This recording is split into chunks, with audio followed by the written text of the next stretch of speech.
അവർക്ക് ദീൻ പറഞ്ഞു കൊടുക്കുന്ന പണ്ഡിതന്മാർ പണ്ടുമുണ്ടായിട്ടുണ്ട്.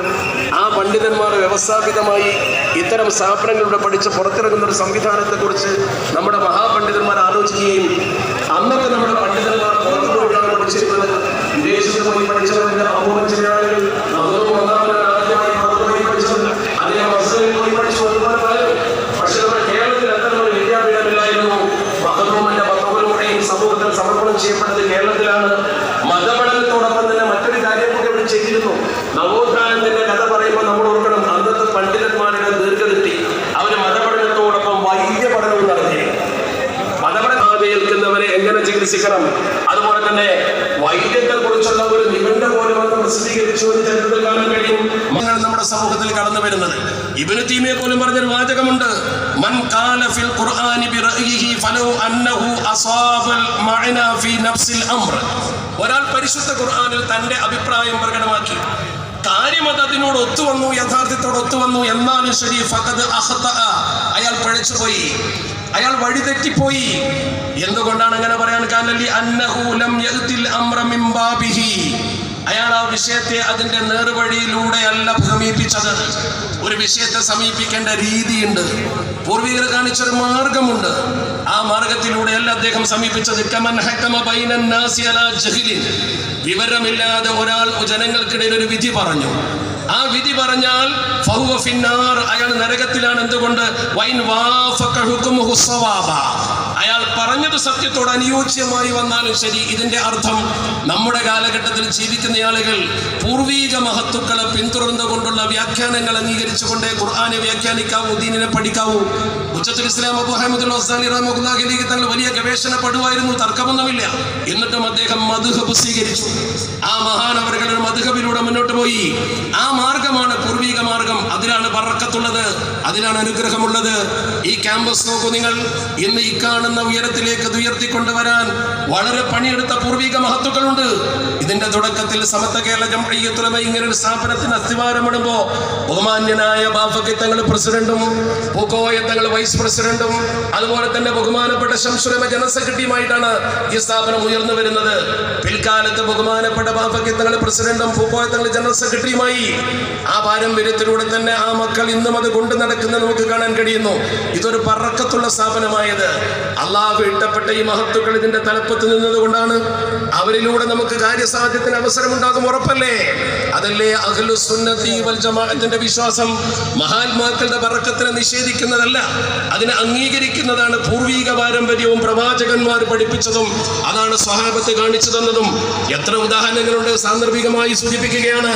മദീനയിൽ ജനസമൂഹത്തിന് കമ്പിച്ച വരൾച്ചയുണ്ടായി. ആ വരൾച്ച സമയത്ത് ജനസമൂഹം വളരെ പ്രയാസപ്പെട്ടു. അവർ വരൾച്ചയെ മറികടക്കാൻ കഴിയാതെ വന്നു. അവര് നേരെ ആയിഷ ബീവി റളിയല്ലാഹു തആല അൻഹയെ സമീപിച്ചു. മഹദി അല്ലാഹുവിന്റെ പരിശുദ്ധ ഹബീബിന്റെ റൗള ശരീഫിലേക്ക് പോകാൻ പറഞ്ഞു. അവിടെ ചെന്ന് അവരോട് പറഞ്ഞു, ഉൻദുറു ഖബറൻ നബി സ്വല്ലല്ലാഹു അലൈഹി വസല്ലം ഫജഅലൂ മിൻഹു കൗവൻ ഇലസ്സമാ, ആകാശത്തേക്ക് നിങ്ങൾ ഒരു വിടവുണ്ടാക്കുക, ഒരു ദ്വാരമുണ്ടാക്കുക.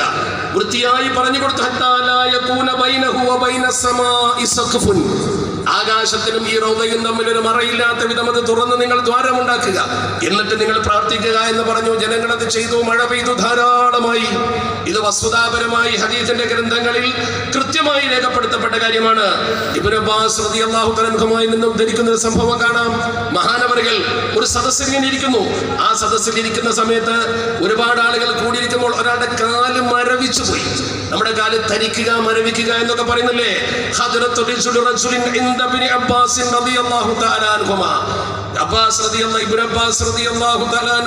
സമീപസ്ഥം ഇരിക്കുന്ന ഒരു മനുഷ്യന്റെ കാല് തരിച്ചുപോയി. അദ്ദേഹത്തോട് പറഞ്ഞു, നിങ്ങൾക്ക് ഏറ്റവും ഇഷ്ടപ്പെട്ട വ്യക്തി ആരാണോ ആ വ്യക്തിയെ നിങ്ങൾ സ്മരിക്കുക, ആ വ്യക്തിയെ കുറിച്ച് നിങ്ങൾ പറയുക. നിങ്ങൾക്ക് ഏറ്റവും ഇഷ്ടപ്പെട്ട വ്യക്തിയെ കുറിച്ച് പറയുക എന്ന് പറഞ്ഞപ്പോൾ ഫഖാല മുഹമ്മദുൻ സ്വല്ലല്ലാഹു അലൈഹി വസല്ലം, അല്ലാഹുവിന്റെ പരിശുദ്ധ ഹബീബിന്റെ പേര് പറഞ്ഞു. അങ്ങനെ പരിശുദ്ധ ഹബീബിന്റെ അദ്ദേഹത്തിന്റെ പേര് പറഞ്ഞപ്പോ അദ്ദേഹത്തിന്റെ ആ മരവിപ്പ് ഉടനെ തന്നെ നീങ്ങി. ഹദീസിൽ കൃത്യമായി രേഖപ്പെട്ട് കിടക്കുന്നു. ഞാൻ കൂടുതൽ ദീർഘിപ്പിക്കുന്നില്ല ഈ വിഷയം. ഒറ്റ കാര്യം കൂടി പറയട്ടെ. അബൂ ഹുറൈറ റളിയല്ലാഹു തആല അൻഹുവിനെ കുറിച്ച് മുഴുവൻ ആളുകൾക്കും അറിയാമല്ലോ. മഹാനായ അബൂ ഹുറൈറ റളിയല്ലാഹു തആല അൻഹുവിന്റെ ജീവിതം അറിയാം, അദ്ദേഹത്തിന്റെ പ്രവർത്തനം അറിയാം. മഹാനായ അബൂ ഹുറൈറ റളിയല്ലാഹു തആല അൻഹു അല്ലാഹുവിന്റെ പരിശുദ്ധ ഹബീബിന്റെ മുമ്പിൽ വന്നുകൊണ്ട് ഒരിക്കലൊരു പരാതി മഹാനവറുകൾ പറഞ്ഞു, യാ റസൂലല്ലാഹ് ഇന്നി അസ്മഉ മിൻക ഹദീസൻ കസീറ. പ്രവാചകരെ, ഞാൻ അങ്ങയിൽ നിന്ന് ഒരുപാട് ഹദീസുകൾ കേൾക്കുന്നുണ്ട്. പക്ഷെ മറന്നു പോവുകയാണ്, എനിക്കത് ഓർമ്മിക്കാൻ കഴിയുന്നില്ല. ഉടനെ തന്നെ അദ്ദേഹം പറഞ്ഞു, മറക്കാതിരിക്കുവാൻ എനിക്ക് താല്പര്യമുണ്ട്. അതുകൊണ്ട് കേൾക്കുന്ന വിഷയങ്ങൾ മറക്കാതിരിക്കാൻ ഞാൻ എന്തു ചെയ്യണം എന്ന് ചോദിച്ചു. ആ സമയത്ത് നബി തങ്ങൾ പറഞ്ഞതെന്താ? ഫഖാല സല്ലല്ലാഹു അലൈഹി വസല്ലം, അല്ലാഹുവിന്റെ പരിശുദ്ധ തിരുദൂതർ പറഞ്ഞു, ഉബ്സുത് റിദാഅക, നിങ്ങൾ നിങ്ങളുടെ മുണ്ടിങ്ങോട്ട് വിരിക്കുക. ഒരു ചികിത്സയാണത്. നിങ്ങൾ നിങ്ങളുടെ മുണ്ട് വിരിക്കുക. അങ്ങനെ അബൂ ഹുറൈറ റളിയല്ലാഹു തആല അൻഹു ഫബസത, ബഹുമാനപ്പെട്ട ഫബസതഹു, മുണ്ട് വിരിച്ചു. ആ സന്ദർഭത്തിൽ ഹദീസിൽ കൃത്യമായി പറയുന്നു, ഫഖദഫ ബിയദിഹി ശരീഫതി മിനൽ ഖവാഇഫി റിദാ. അങ്ങനെയാണ് പറയുന്നത്. നബി സല്ലല്ലാഹു അലൈഹി വസല്ലം തങ്ങൾ രണ്ട് കരതലവും കൊണ്ട് വായുമണ്ഡലത്തിൽ നിന്ന് എന്തോ വാരി കോരിയിട്ട് അതിലേക്ക് ഇട്ടുകൊടുത്തു. അതിലേക്ക് ഇട്ടുകൊടുത്തുകൊണ്ട് നബി തങ്ങൾ പറഞ്ഞു, ളുമ്മഹു, കൂട്ടിപ്പിടിച്ചുകൊള്ളുക. അബൂ ഹുറൈറ തങ്ങൾ ഫളമ്മഹു, അതിനെ കൂട്ടിപ്പിടിച്ചു. ഖാല അബൂ ഹുറൈറ റളിയല്ലാഹു തആല, അബൂ ഹുറൈറ റളിയല്ലാഹു തആല പറഞ്ഞു, വ്യക്തമായി അദ്ദേഹം പറഞ്ഞു, ഫമാ നസീതു ശൈഅൻ ബഅദു, അതിന്റെ ശേഷം ഞാൻ ഒരു കാര്യവും മറന്നു പോയിട്ടില്ല. അതിനുശേഷം ഞാൻ ഒരു കാര്യവും മറന്നു പോയിട്ടില്ല. എന്താണ് ഈ ചികിത്സ? നിങ്ങൾ പരിശോധിച്ചു നോക്കൂ. ഇതാണ് ചരിത്രം. ഈ ചരിത്രത്തിലൂടെയാണ് മുസ്ലിം ലോകം മുന്നോട്ട് പോയിട്ടുള്ളത്. ഈ സംവിധാനത്തിലൂടെയാണ് മുസ്ലിം ലോകം ദീൻ പഠിച്ചിട്ടുള്ളത്. ഇത് ബറക്കത്താണ്. അതാണ് സയ്യിദന്മാർ ചെയ്തുകൊണ്ടിരിക്കുന്നത്. അതാണ് നമ്മുടെ കേരളക്കരയിലെ മുസ്ലിം സമൂഹത്തെ കുറിച്ച് പഠിച്ചുകൊണ്ട് മലപ്പുറത്ത് വർഷങ്ങളോളം താമസിച്ച മില്ലറെ പോലെയുള്ള ഒരു വിദേശി, അദ്ദേഹം ഇംഗ്ലീഷുകാരനാണ്, നല്ല എഴുത്തുകാരനാണ്, സാഹിത്യകാരനാണ്.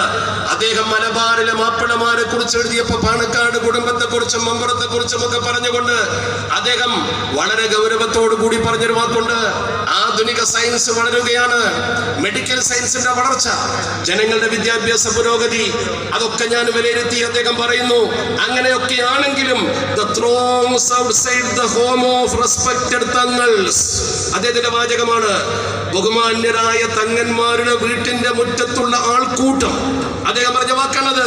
ആ ആൾക്കൂട്ടം അദ്ദേഹം പറയുന്നു, indicate A strong residual faith in the power of science. അത്തരം ഉയർന്ന വ്യക്തിത്വങ്ങളുടെ പുണ്യവാളൻ എന്നാണ് അദ്ദേഹം ഉപയോഗിച്ച പദം. ആ മഹാത്മാക്കളുടെ വീട്ടിന്റെ മുമ്പിലുള്ള ഈ ആൾക്കൂട്ടം ജനങ്ങൾക്ക് അവരിലുള്ള അടിയുറച്ച വിശ്വാസത്തെയാണ് സൂചിപ്പിക്കുന്നത്. സ്ട്രോങ് റെസിഡുവൽ ഫെയ്ത്ത്, അദ്ദേഹം ഉപയോഗിച്ച വാചകമാണത്. ഇന്നും കേരളീയ ഉമ്മത്തിന്റെ മനസ്സിൽ നിന്ന് അഹ്ലുസ് സുന്നത്തി വൽ ജമാഅത്തിന്റെ അടിത്തറയിലുള്ള ഈ വിശ്വാസത്തെ നീക്കിക്കളയാൻ ഒരു പ്രവർത്തനത്തിനും കഴിഞ്ഞിട്ടില്ല, ഒരു ചിന്തക്കും കഴിഞ്ഞിട്ടില്ല. അതാണ് നമ്മുടെ സമൂഹം കണ്ടുകൊണ്ടിരിക്കുന്നത്. ആ വിശ്വാസത്തിന്റെ പിൻബലത്തിലാണ് ജനങ്ങൾ ഈ സമൂഹത്തിന്റെ കൂടെ നിൽക്കുന്നത്. ആ വിശ്വാസത്തിന്റെ പിൻബലത്തിലാണ് സമസ്ത കേരള ജംഇയ്യത്തുൽ ഉലമ വളർന്ന് പന്തലിച്ചതും. പാണക്കാട് സയ്യിദ് കുടുംബം നമുക്കറിയാം, അതുപോലെ തന്നെ ബാഫക്കി കുടുംബം. ആ രണ്ട് കുടുംബത്തെയും മറന്നുകൊണ്ട് ഈ ജാമ്യയുടെ ചരിത്രവും ചിത്രവും പൂർത്തിയാക്കാൻ കഴിയില്ല. അവരിലൂടെ വന്ന ഒരു ഉലമാ ഉമറ ബന്ധമുണ്ട്. ആ ഉലമാ ഉമറ ബന്ധത്തിന്റെ ചരിത്രം പുതുതലമുറ പഠിക്കണം. പുതുതലമുറക്ക് അത് പഠിക്കുമ്പോഴേ ആ ബന്ധത്തിന്റെ വലിപ്പം മനസ്സിലാവും. അപ്പോഴേ അവർക്ക് ജാമ്യ നൽകുന്ന സന്ദേശം അറിയൂ. ജാമ്യ എന്നും നല്ല സന്ദേശത്തിന്റെ വഴിത്തെരിവിന്റെ ഒരു കേന്ദ്രമാണ്. എല്ലാ സമ്മേളനങ്ങളിലും സമൂഹത്തിന് കൃത്യമായ ഒരു മാർഗരേഖ ഇവിടുന്ന് വരച്ചു കൊടുക്കാറുണ്ട്. അത് കേരളീയ മുസ്ലിം ഉമ്മത്തിന്റെ മാർഗരേഖയാണ്. ഈ സ്ഥാപനത്തിൽ നിങ്ങൾ നിൽക്കുന്ന ഈ സ്ഥാപനത്തിന് തറക്കല്ലിട്ടതാരാണെന്ന് അറിയുമോ നിങ്ങൾക്ക്? ഇന്ന് ഇതിന്റെ പ്രസിഡന്റായി നിൽക്കുന്ന ബഹുമാനപ്പെട്ട സയ്യിദ് സാദിഖ് അലി ശിഹാബ് തങ്ങളുടെ പിതാമഹനായ ബഹുമാനപ്പെട്ട പൂക്കോയ തങ്ങളുടെ അളിയൻ എന്ന് പറയുന്ന ആ കല്ലിന്മേൽ എഴുതി വെച്ച കോയ വീട്ടിൽ സയ്യിദ് ശിഹാബുദ്ദീൻ കോയ തങ്ങള് 1963 ഫെബ്രുവരി 3 കോയ വീട്ടിൽ സയ്യിദ് അഹമ്മദ് ശിഹാബുദ്ദീൻ തറക്കല്ലിട്ടത് മുതൽ പാണക്കാട് കുടുംബവുമായി ഇതിനുള്ള ബന്ധം നമ്മൾ വായിക്കണം. അവിടുന്ന് വായിച്ചു തുടങ്ങണം നമ്മൾ. ആ സമസ്ത കേരള ജംഇയ്യത്തുൽ ഉലമയുടെ സേവകനായിരുന്ന മഹാനവറുകൾ അദ്ദേഹം സമസ്തയുടെ ഒന്നാമത്തെ മുശാവറ രൂപീകരിക്കുമ്പോൾ കണ്ണിയത്ത് ഉസ്താദിന്റെയും മഹത്തുക്കളായ അലിമീങ്ങളുടെ തങ്ങളുടെയും സാന്നിധ്യത്തിൽ വരക്കൽ മുല്ലക്കോയ തങ്ങൾ സമത്വ മുഷാവറ രൂപീകരിക്കുന്ന സമയത്ത് ഒന്നാമത്തെ മുഷാവറയിൽ 34ാമത്തെ മെമ്പറായി രേഖപ്പെടുത്തപ്പെട്ട ചില ചരിത്ര പുസ്തകത്തിൽ 33 എഴുതിയിട്ടുണ്ട്. രേഖപ്പെടുത്തപ്പെട്ട വ്യക്തിയാണ് ജാമ്യക്ക് തറക്കല്ലിട്ടതും ഇതിന്റെ ഒന്നാമത്തെ കെട്ടിടത്തിന്റെ ഉദ്ഘാടനം നിർവഹിച്ചതും. ആ വ്യക്തിയുടെ വീട്ടിലായിരുന്നു സയ്യിദ് മുഹമ്മദ് അലി ശിഹാബ് തങ്ങൾ, സയ്യിദ് ഉമർ അലി ശിഹാബ് തങ്ങൾ, സയ്യിദ് അലി ശിഹാബ് തങ്ങൾ. 3 പേരും പഠിച്ചത് ചെറുപ്പകാലത്ത് പ്രാഥമിക വിദ്യാഭ്യാസം. എന്തുകൊണ്ട്? പൂക്കോയ തങ്ങളുടെ പെങ്ങൾ മുത്തുബീവിയെ വിവാഹം കഴിച്ച വ്യക്തിയായിരുന്നു കോയ വീട്ടിൽ സയ്യിദ് ശിഹാബുദ്ദീൻ കോയ തങ്ങൾ. അവർക്ക് മക്കൾ ഉണ്ടായിരുന്നില്ല. ഈ മക്കളെ അവിടെ കൊണ്ടുപോയി പോറ്റി അവിടെ പഠിപ്പിച്ചു. അദ്ദേഹം ഈ കുടുംബത്തിലെ കണ്ണിയാണ്. പൂക്കോയ തങ്ങളെ അളിയൻ മാത്രമല്ല, പൂക്കോയ തങ്ങൾ ഏത് കുടുംബ പരമ്പരയിലാണോ കേരളത്തിൽ വന്നിട്ടുള്ളത്, അതേ പരമ്പരയിൽ ഞാൻ പലപ്പോഴും പറഞ്ഞിട്ടുണ്ടെങ്കിലും സാന്ദർഭികമായി സൂചിപ്പിക്കട്ടെ, വിശാലമായിട്ടല്ലെങ്കിലും 1181 കേരളത്തിൽ കാലുകുത്തി വളപട്ടണത്ത് താമസിച്ച് വളപട്ടണത്ത് അന്ത്യവിശ്രമം കൊള്ളുന്ന ഈ സമൂഹത്തിന് മാതൃകയായ ബഹുമാനപ്പെട്ട അലി ശിഹാബുദ്ദീൻ അൽ ഹദറമി, സയ്യിദ് അലി ശിഹാബുദ്ദീൻ അൽ ഹദറമി, അദ്ദേഹമാണ് ഇവരുടെ ഉപ്പാപ്പ. ആ ഉപ്പാപ്പാന്റെ പരമ്പരയിൽ 6ാമത്തെ ആളാണ് ഈ കോയ വീട്ടിൽ സയ്യിദ് അഹമ്മദ് ശിഹാബുദ്ദീൻ കോയ തങ്ങൾ.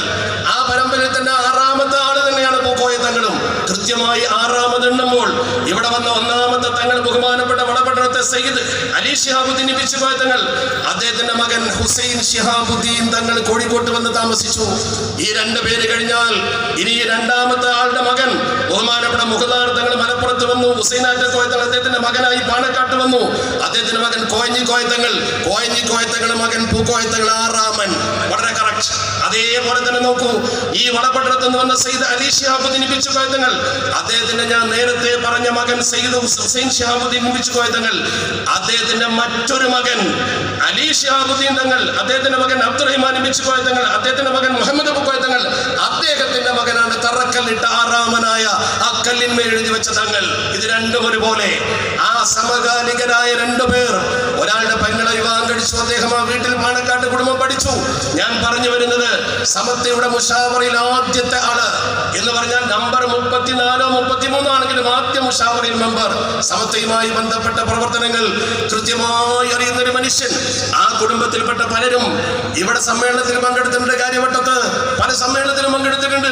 ചരിത്രങ്ങൾ പറയുമ്പോൾ നീണ്ടുപോകും. കൃത്യമായി നമ്മൾ മനസ്സിലാക്കണം. മാത്രമല്ല സമൂഹത്തിൽ അംഗീകാരമുള്ളവരായിരുന്നു അവർ. എക്കാലഘട്ടത്തിലും സമൂഹം അംഗീകരിച്ച് ആദരിച്ച ഒരു കുടുംബം. ഈ പരമ്പര കോഴിക്കോട്ട് വന്നപ്പോൾ 1886 മുതൽ 1911 വരെ ഹുസൈൻ ശിഹാബ് മുല്ലക്കോയ എന്ന് പറയുന്ന ഈ കുടുംബത്തിലെ തന്നെ ഒരു സയ്യിദ് കോഴിക്കോട് ഖാദിയായിരുന്നു. കോഴിക്കോട് വലിയ ഖാദി പരമ്പരയിൽ 3ാമത്തെയാള്.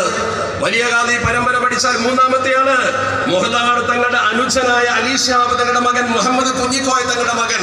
പേരൊക്കെ ഏതാണ്ട് സാമ്യമായിരിക്കും. അവരെങ്ങനെ ഉണ്ടാറുള്ളത്? ഉപ്പാപ്പന്റെ പേര് മക്കൾക്കും ഏതാണ്ട് സാമ്യമായി വരും. വലിയ ഖാദിയായി കോഴിക്കോട്ട് പിന്നീട് വന്ന സയ്യിദ് ശിഹാബുദ്ദീൻ കോയ തങ്ങളുണ്ടല്ലോ, അതും ഇവിടെ തന്നെ പാണക്കാട് തന്നെ. ആ ശിഹാബുദ്ദീൻ കോയ തങ്ങൾ 1947 തന്റെ 24ാമത്തെ വയസ്സിൽ കോഴിക്കോട്ട് ഖാദിയായി. അദ്ദേഹം 1999 മരിച്ചു. 52 വർഷം ഖാദി കോഴിക്കോട്ട്. അദ്ദേഹം മാസം ഉറപ്പിച്ചത് അംഗീകരിച്ചിരുന്നവരാ നമ്മൾ. പാണക്കാട് കൂടിയാലോചിച്ചാണ് അദ്ദേഹം മാസം ഉറപ്പിച്ചിരുന്നത്. അദ്ദേഹം ഹുസൈനാറ്റ കോയ തങ്ങളുടെ മകൻ അബ്ദുള്ള കോയ തങ്ങളുടെ മകനാണ് എന്ന് പറഞ്ഞാൽ പൂക്കോയ തങ്ങളുടെ പിതാവിന്റെ സഹോദരന്റെ മകൻ. അതാണ് മരണപ്പെട്ടപ്പോൾ പാണക്കാട്ട് കൊണ്ടുവന്ന് മറവ് ചെയ്തത്. കേരളീയ ഉമ്മത്തിന്റെ മുസ്ലിം തലസ്ഥാനമായ കോഴിക്കോട്ടും കേരളീയ മുസ്ലിം ഉമ്മത്തിന്റെ കേന്ദ്രമായ മലപ്പുറത്തും ഈ ഉമ്മത്തിന് നേതൃത്വം കൊടുത്തുകൊണ്ട് ജനസമൂഹം കണ്ണിലുണ്ണികളെ പോലെ സൂക്ഷിച്ച ഒരു വലിയ കുടുംബം. ആ കുടുംബത്തിന്റെ പ്രതിനിധി പാണക്കാട്ട പൂക്കോയ തങ്ങൾ ഈ സമത്വക്ക് ചെയ്ത സേവന പ്രവർത്തനത്തെ കുറിച്ച് പഠിക്കണം. അറിയാത്തത് കൊണ്ടല്ല പലരറിയാത്തവരുണ്ടാകാം. പഴയ തലമുറക്ക് അത് പറഞ്ഞു കൊടുക്കേണ്ട ആവശ്യമില്ല. പഴയ തലമുറ പഠിച്ചതാണ്. പക്ഷെ പുതുതലമുറ മനസ്സിലാക്കണം. ആവേശത്തിന്റെ പേരിൽ ചാടിത്തുള്ളുന്നവർ പഠിക്കണം. 1968 ഓഗസ്റ്റ് 25 സുന്നി യുവജന സംഘത്തിന്റെ പ്രസിഡന്റാണ് പൂക്കോയ തങ്ങൾ. അദ്ദേഹം രാഷ്ട്രീയത്തിലേക്ക് കാലെടുത്ത് വെക്കും മുമ്പ് 1973 ഫെബ്രുവരി 25 അദ്ദേഹം രാഷ്ട്രീയ പ്രസ്ഥാനത്തിന്റെ പ്രസിഡന്റായി വരുന്നത്. അതിന് മുമ്പ് അദ്ദേഹത്തിന്റെ രാഷ്ട്രീയ പ്രവർത്തനം ഉണ്ടായിരുന്നു. പക്ഷേ മതരംഗത്താണ് വലിയൊരു സ്ഥാനം അദ്ദേഹം വഹിച്ചത്. 1968 ഓഗസ്റ്റ് 25 സ്റ്റേറ്റ് കൗൺസിൽ SYSന്റെ പ്രസിഡന്റാക്കി. അതുകൊണ്ട് സമൂഹത്തിന് എന്ത് കിട്ടി? ആലിമീങ്ങൾ പറയട്ടെ, ചരിത്രം പറയട്ടെ. വിദ്യാഭ്യാസ ബോർഡ് ബോർഡ് മദ്രസ രൂപീകരിക്കാൻ വേണ്ടി തീരുമാനിച്ചു. വിദ്യാഭ്യാസ ബോർഡ് മദ്രസ രൂപീകരിക്കാൻ തീരുമാനിച്ച ഉടനെ KP ഉസ്മാൻ സാഹിബിനെ ഓർഗനൈസറാക്കി വെച്ചു. ഉസ്മാൻ സാഹിബ് എഴുതി വെച്ച പുസ്തകം വായിച്ചാൽ കാണാം, ആ ഉസ്മാൻ സാഹിബ് മദ്രസകൾ ഉണ്ടാക്കുന്നതിന് വേണ്ടി പ്രത്യേകിച്ച് ഈ മലബാർ ഏരിയകളിൽ ഗ്രാമങ്ങളിലേക്ക് കൊണ്ടുപോയത് പൂക്കോയ തങ്ങളെയാണ്. ഉസ്മാൻ സാഹിബ് പാണക്കാട്ട് വരും, പൂക്കോയ കുട്ടി വേണമെന്ന് അദ്ദേഹം നിർബന്ധം പിടിക്കും. പൂക്കോയ തങ്ങളെ കൊണ്ടുപോയി യോഗം വിളിച്ചുകൊണ്ടാണ് ഈ കണ്ട മദ്രസകൾ പലതും കെട്ടിപ്പടുക്കാൻ ആദ്യകാലത്ത് സമത്വക്ക് കരുത്ത് പകർന്നത് എന്ന് സമത്വക്ക് വേണ്ടി ഉസ്മാൻ ബോർഡ് എന്ന് പോലും പേര് പറഞ്ഞിരുന്ന ഒരു കാലത്ത് അങ്ങനത്തെ ഉസ്മാൻ സാഹിബ് എഴുതി വെച്ചിട്ടുണ്ട്, ഞാൻ ഈ മദ്രസകൾ കെട്ടിപ്പടുക്കാൻ ഉപയോഗപ്പെടുത്തിയത് പാണക്കാട്ട പൂക്കോയ കുട്ടിയാണ്. അത് പറയുന്നത് KP ഉസ്മാൻ സാഹിബ. പാരമ്പര്യം മറക്കരുത്, ചരിത്രത്തിന്റെ പാരമ്പര്യത്തിന്റെ മറികടക്കുന്ന പ്രവർത്തനം ഉണ്ടാകരുത്. സുന്നി യുവജന സംഘം എന്ന് പറയുന്ന പ്രസ്ഥാനം അത് ജനകീയമാക്കാൻ CH ഹൈദ്രോസ് മുസ്ലിയാർ ഞങ്ങൾക്ക് ക്ലാസ് എടുത്ത് തന്നിട്ടുണ്ട്. അദ്ദേഹം എഴുതി വെച്ചിട്ടുണ്ട്, സുന്നി യുവജന സംഘം എന്ന പ്രസ്ഥാനം ജനകീയമാക്കിയത് പാണക്കാട്ട പൂക്കോയ തങ്ങളാണ്. അദ്ദേഹത്തെ കൊണ്ടുപോയിട്ടാണ് സുന്നി യുവജന സംഘത്തെ ജനകീയമാക്കിയത് എന്ന് വളരെ വ്യക്തമായി ക്ലാസുകളിലും ക്യാമ്പുകളിലും വളരെ സാമൂഹ്യ ബോധത്തോടു കൂടി പറഞ്ഞ വ്യക്തിയാണ് CH ഹൈദ്രോസ് മുസ്ലിയാർ. സമത്വയുടെ 2 സുപ്രധാന ബോഡികൾ, ഒന്ന് വിദ്യാഭ്യാസ ബോർഡും അതിന്റെ മദ്രസയും, 2 സുന്നി യുവജന സംഘം. ഇതിന് രണ്ടിനും കരുത്ത് പകർന്നത് ബഹുമാനപ്പെട്ട പാണക്കാട്ട പൂക്കോയ തങ്ങളാണെന്ന സത്യം നമ്മൾ ഒരിക്കലും മറക്കാതിരിക്കാൻ വേണ്ടിയാണ് ഞാൻ പറയുന്നത്. ഈ ആദരവ് സമത്വയുടെ ആലിമീങ്ങൾ അങ്ങോട്ട് തിരിച്ചു കൊടുത്തിട്ടുമുണ്ട്. ഈ ആദരവ് തിരിച്ചു കൊടുത്തിട്ടുണ്ട്. അവർ ശരിക്കും ആദരിച്ചതിന്റെ തെളിവാണ് 1959 ജനുവരി 29 മുതൽ 30 വരെ സമസ്ത കേരള ഇസ്ലാം മത വിദ്യാഭ്യാസ ബോർഡിന്റെ 1ാം വാർഷിക മഹാസമ്മേളനം വടകരയിൽ നടന്നത്. അതിന്റെ 1ാമത്തെ ദിവസത്തെ ഉദ്ഘാടനം നിർവഹിച്ചത് പാണക്കാട്ട പൂക്കോയ തങ്ങളാണ്. ഏതാണ് കാലം നോക്കണം, 959. വലിയ വലിയ ആലിമീങ്ങൾ ജീവിച്ചിരിക്കുന്ന കാലഘട്ടമാണ്. എന്നിട്ട് പോലും പൂക്കോയ തങ്ങളെ ഉദ്ഘാടനത്തിന് കൊണ്ടുപോയി. അദ്ദേഹമാണ് ഉദ്ഘാടനം ചെയ്തത്. 1961 ഫെബ്രുവരിയിൽ സമസ്തയുടെ 21ാം സമ്മേളനവും വിദ്യാഭ്യാസ ബോർഡിന്റെ 2ാം വാർഷിക സമ്മേളനവും കക്കാട്ട് നടന്നു. അതിന്റെ സ്വാഗത സംഘം ചെയർമാനായി തിരഞ്ഞെടുത്തത് പൂക്കോയ തങ്ങളായിരുന്നു. കൃത്യമായി നിങ്ങളുടെ കയ്യിൽ സൂക്ഷിപ്പുണ്ടെങ്കിൽ 1961 ജനുവരിയിലെ അൽബയാൻ എടുക്കുക. ആ അൽബയാൻ ഒരു ആർട്ടിക്കിൾ ഉണ്ട്. പൂക്കോയ തങ്ങൾ ആ സ്ഥാനത്തിരുന്നത് കൊണ്ട് സമ്മേളനത്തിൽ കിട്ടിയ മകുടം, ആ മകുടം ചാർത്തിയ സ്ഥാനം എന്ന് പറഞ്ഞുകൊണ്ട് അതിലൊരു ലേഖനമുണ്ട്. പരിശോധിക്കുക, പഠിക്കുക. പൂക്കോയ തങ്ങൾ ആ സ്ഥാനത്തിരുന്നത് കൊണ്ട് കിട്ടിയ നേട്ടത്തെ കുറിച്ചാണ് പറയുന്നത്. 1965 സമത്വ ലീഗിനെ കുറിച്ച് തീരുമാനമെടുത്തു. ഒരുപാട് പണ്ഡിതന്മാർ വിയോജിച്ചു, അതിൽ പ്രഗത്ഭരുണ്ടായിരുന്നു. 66 ഏപ്രിലിൽ കുറ്റിച്ചിറയിൽ ഒരു സമ്മേളനം നടന്നു. അന്ന് പൂക്കോയ തങ്ങളുടെ പ്രസംഗമാണ് അഖിലയുടെ പ്രവർത്തനം നിലക്കാൻ മുഖ്യ കാരണം. ഞാനത് വിശദീകരിക്കുന്നില്ല, പലപ്പോഴും പറഞ്ഞതാണ്, കേട്ടതാണ്, ബോധ്യമുള്ളതാണ്. അതുപോലെ തന്നെ നോക്കൂ, സമത്വ കേരള ഇസ്ലാം മത വിദ്യാഭ്യാസ ബോർഡാണല്ലോ സമത്വയുടെ കരുത്ത്. ആ കരുത്ത് സമത്വ കേരള വിദ്യാഭ്യാസ ബോർഡും അതിന്റെ പ്രവർത്തനമാണ്, തർക്കമൊന്നുമില്ല. ആ വിദ്യാഭ്യാസ ബോർഡിന്റെ ചേളായിലെ ഓഫീസ് നാഷണൽ ഹൈവേ വികസനത്തിന് വേണ്ടി പൊളിച്ചുപോയ ഓഫീസ്, ആ ഓഫീസ് കെട്ടിടത്തിന്റെ ഉദ്ഘാടന കർമ്മം നടന്നത് 1970 ഡിസംബർ 20-നാണ് ചേളാരിയിൽ. ആ ഉദ്ഘാടനം ചെയ്ത വ്യക്തി പാണക്കാട്ട പൂക്കോയ തങ്ങളാണ്. അദ്ദേഹമാണ് വിദ്യാഭ്യാസ ബോർഡിന്റെ ഓഫീസ് ഉദ്ഘാടനം ചെയ്തത്. ആലിമീങ്ങൾ തിരിച്ചു കൊടുത്ത പദവിയാണത്. മഹാന്മാരായ പണ്ഡിതന്മാർ ജീവിച്ചിരിപ്പുള്ള കാലത്ത്, വലിയ വലിയ ആലിമീങ്ങൾ ജീവിച്ചിരിക്കുന്ന കാലത്ത്, അതാണ് നമ്മൾ മനസ്സിലാക്കേണ്ട കാര്യം. 1973 അദ്ദേഹത്തെ മുഷാവറ മെമ്പറാക്കി. 1972 തിരുനാവായയിൽ മെയ് മാസം വലിയൊരു സമ്മേളനം നടന്നു. സമത്വയുടെ 2 സമ്മേളനങ്ങളെ പോലുള്ള ഒരു സമ്മേളനം. ഉദ്ദേശം 2. എന്താ 2 ഉദ്ദേശം? ഒന്ന്, ജാമിഅ നൂരിയ അറബി കോളേജിന്റെ 9ാം വാർഷിക മഹാസമ്മേളനം അതിൽ ചേർത്തുകൊണ്ടാണ് നടത്തിയത്. സമത്വ കേരള ജംഇയ്യത്തുൽ ഉലമയുടെ 23ാം സമ്മേളനവും ജാമിഅയുടെ 9ാം വാർഷിക സമ്മേളനം ഒന്നിച്ചു കൂട്ടിയിട്ട് തിരുനാവായിൽ നടന്നു. അതിന്റെ സ്വാഗത സംഘം ചെയർമാനും പൂക്കോയ തങ്ങളായിരുന്നു. ആ സ്വാഗത സംഘം ചെയർമാൻ വിജയിപ്പിക്കാൻ ചില സേവനങ്ങളെ കുറിച്ച് എഴുതപ്പെട്ട രേഖകളുണ്ട്. ഈ സമൂഹത്തിലെ ആലിമീങ്ങളൊക്കെ ഉണ്ടായിട്ട് വലിയൊരു ചെയർമാൻ സ്ഥാനത്ത് അദ്ദേഹത്തെ വെച്ചു. സമാപനത്തിൽ ബഹുമാനപ്പെട്ട ബാഫക്കിത്തങ്ങൾ ഉദ്ഘാടനം ചെയ്തുകൊണ്ട് ഒരു പ്രസംഗമുണ്ട്. അതൊരു വിടവാങ്ങൽ പ്രസംഗമായിരുന്നു. ബാഫക്കിത്തങ്ങളുടെ വിടവാങ്ങൽ പ്രസംഗം. ആ വിടവാങ്ങൽ പ്രസംഗത്തോടെ ഹജ്ജിന് പോയി ബാഫക്കിത്തങ്ങൾ അള്ളാഹുവിലേക്ക് നീങ്ങി പരിശുദ്ധ മക്കയിൽ വെച്ച്. അങ്ങനെ ചില സംഭവങ്ങൾ സമത്വം ഉണ്ടായിട്ടുണ്ട്. ചേളാരിയിൽ 93 മുഅല്ലിം സമ്മേളനം നടന്നു. ആ സമ്മേളനം നടത്താൻ വലിയ താല്പര്യം പ്രകടിപ്പിച്ചത് CH ഹൈദ്രോസ് മുസ്ലിയാരായിരുന്നു. ആ സമ്മേളനത്തോട് അദ്ദേഹം വിടവാങ്ങി. അതുപോലെ തന്നെ കോഴിക്കോട്ട് സമത്വയുടെ 70ാം വാർഷിക സമ്മേളനം ശംസുൽ ഉലമ അതിലൊരു പ്രസംഗം ചെയ്തു. അതൊരു വിടവാങ്ങൽ പ്രസംഗമായിരുന്നു. മാനമുസ്ലിയാർ കോഴിക്കോട്ട് നടത്തി. അദ്ദേഹം വിടവാങ്ങി വേദിയിൽ വെച്ച്. അവരൊക്കെ ഈ പ്രവർത്തനങ്ങളെ കണ്ണുകൊണ്ട് കടന്നുപോയവരാ. അതാണ് പൂക്കോയ തങ്ങൾ. ഇത് അറിയാത്തത് കൊണ്ടല്ല, ചില ആളുകൾക്ക് സംശയം ജനിപ്പിക്കുന്ന രീതിയിൽ അവർ പലതും പ്രകടിപ്പിക്കുകയാണ്.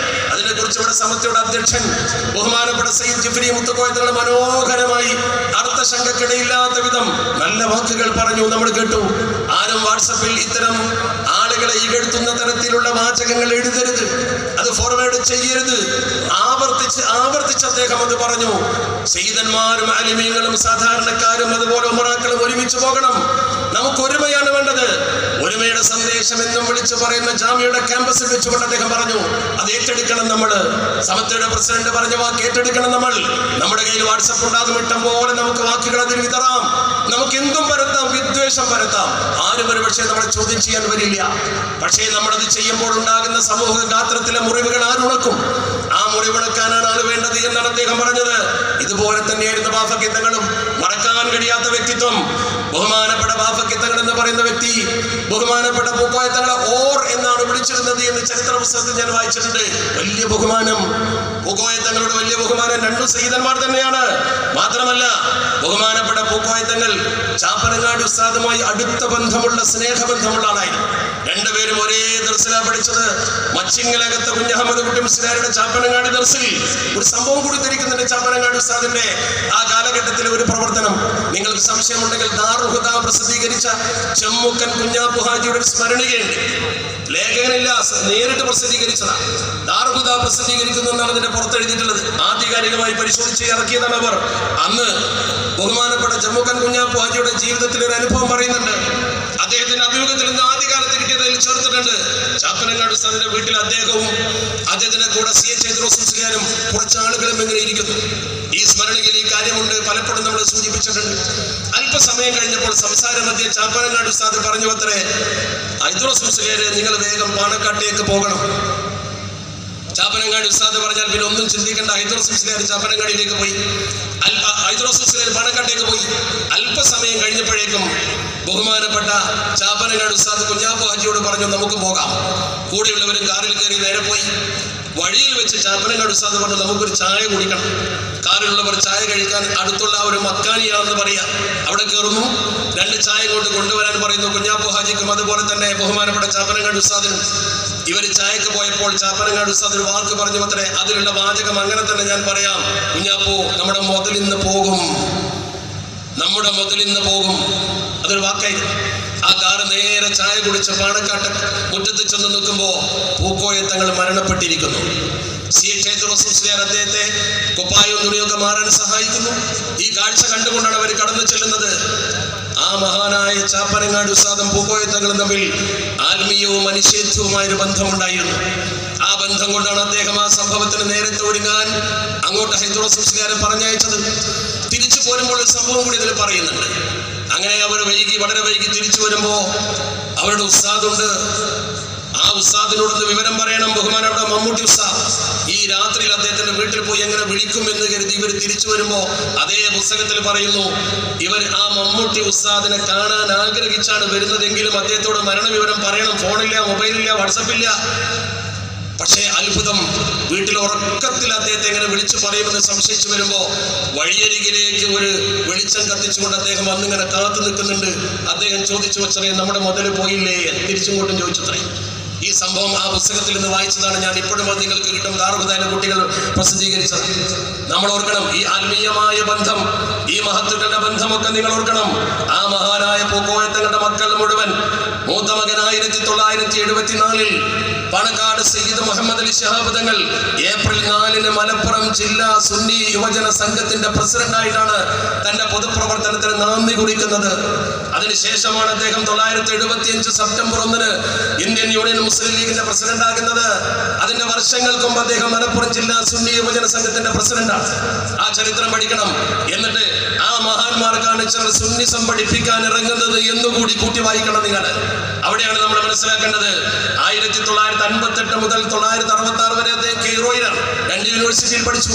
അൽ-അസ്ഹറിലും കെയ്റോ യൂണിവേഴ്സിറ്റിയിലും പഠിച്ചിട്ടാണ് അദ്ദേഹം തിരിച്ചു വരുന്നത്. ഞാൻ പറഞ്ഞു വരുന്നത്, ഈ ഇരിക്കുന്ന സയ്യിദ് സ്വാദിഖ് അലി ശിഹാബ് തങ്ങൾ, ഞാൻ പലപ്പോഴും പറഞ്ഞിട്ടുണ്ട്, SKSSF കെട്ടിപ്പടുക്കുന്ന സമയത്ത് എന്റെ സഹപ്രവർത്തകർക്ക് മുഴുവൻ അറിയാം. അതിൽ പലരും ഈ വേദിയിൽ എന്റെ പുറകിലുണ്ട്. ത്യാഗം സഹിച്ചാണ് കെട്ടിപ്പടുത്തത്. അന്ന് 89 കെട്ടിപ്പടുക്കുമ്പോൾ 2 വർഷം വലിയ ബുദ്ധിമുട്ടുണ്ടായിരുന്നു.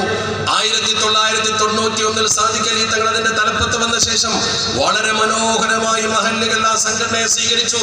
അദ്ദേഹം 14 കൊല്ലം ആ സംഘടനയെ പ്രസിഡന്റായി നയിച്ചു. അങ്ങനെ അദ്ദേഹം 14 കൊല്ലം കഴിഞ്ഞ ശേഷം 2004 മുതൽ 2011 വരെ 11 വർഷം, 2015 വരെ 11 വർഷം ഇവിടെ ഇരിക്കുന്ന അബ്ബാസ് അലി ശിഹാബ് തങ്ങളാണ് നയിച്ചത്. ഇപ്പോഴും ആ കുടുംബത്തിലെ കന്നി ഹമീദ് അലി ശിഹാബ് തങ്ങളാണ് നയിച്ചുകൊണ്ടിരിക്കുന്നത്. ആ ഐക്യം, ആ ഒരുമ കേരളീയ മുസ്ലിം സമൂഹം അത് സ്വീകരിക്കും. ബാഫക്കിത്തങ്ങളും അങ്ങനെ തന്നെ. മറക്കണ്ട, ബാഫക്കിത്തങ്ങൾ എന്ന് പറയുന്ന മനുഷ്യനെ സമത്തൊക്കെ മറക്കാൻ കഴിയുമോ? ജാമ്യൊക്കെ മറക്കാൻ കഴിയുമോ? 1945 വെളിപ്പാടകലെ കാര്യവട്ടത്ത് സമത്വയുടെ സമ്മേളനം നടക്കുമ്പോ ബഹുമാനപ്പെട്ടവർ പ്രസംഗിച്ചു, ഇന്ത്യ സ്വതന്ത്രമാകാൻ പോകുന്നു, നമുക്കിനി സ്വന്തം മദ്രസ വേണ്ടി വരും, സ്കൂളുകളിൽ വിദ്യാഭ്യാസം നടക്കില്ല. 1949 ബാഫക്കിത്തങ്ങൾ അധ്യക്ഷനായി മുഷാവറ ഇബ്തിദായി മദ്രസ രൂപീകരിക്കാൻ തീരുമാനിച്ചു. അത് തുടങ്ങാൻ തീരുമാനിച്ചപ്പോൾ ശരിക്കും മനസ്സിലാക്കണം, KP ഉസ്മാൻ സാഹിബിനെയും വല്ലപ്പുഴ അയമു മുസ്ലിയാരെയും ഓർഗനൈസർമാരായി വെച്ചു. അത് പറയുന്ന ചരിത്ര പുസ്തകത്തിൽ ബഹുമാനപ്പെട്ട ഈ സംഘടനക്കൊക്കെ ആധികാരികമായി നമുക്ക് എടുത്തു പറയാവുന്ന ഈ മദ്രസ രൂപീകരിക്കാൻ പ്രവർത്തനം നടത്തിയ ഉസ്മാൻ സാഹിബ് തന്നെ അദ്ദേഹത്തിന്റെ പുസ്തകത്തിൽ എഴുതി വെച്ചിട്ടുണ്ട്, ഈ 2 ഓർഗനൈസർമാർക്ക് ശമ്പളം കൊടുത്തിരുന്നത് ബാഫക്കിത്തങ്ങളുടെ കീശയിൽ നിന്നാണ്. അരിപ്പീടികയിൽ നിന്ന് കിട്ടുന്ന വരുമാനം കൊണ്ടാണ് ഈ 2 ഓർഗനൈസർമാർക്ക് ശമ്പളം കൊടുത്തിരുന്നത്. ഇന്ന് യോഗത്തിന് ചെന്ന് ഞാനടക്കമുള്ള എന്റെ സഹപ്രവർത്തകർ യാത്രാക്കൂലിയും മറ്റും വാങ്ങിപ്പോരുമ്പോൾ ഓർക്കണം, അന്ന് ബാഫക്കിത്തങ്ങളുടെ കീശയിൽ നിന്നാണ് ഈ മദ്രസ ഉണ്ടാക്കാൻ 2 ഓർഗനൈസർമാർക്ക് ശമ്പളം കൊടുത്തിരുന്നത്.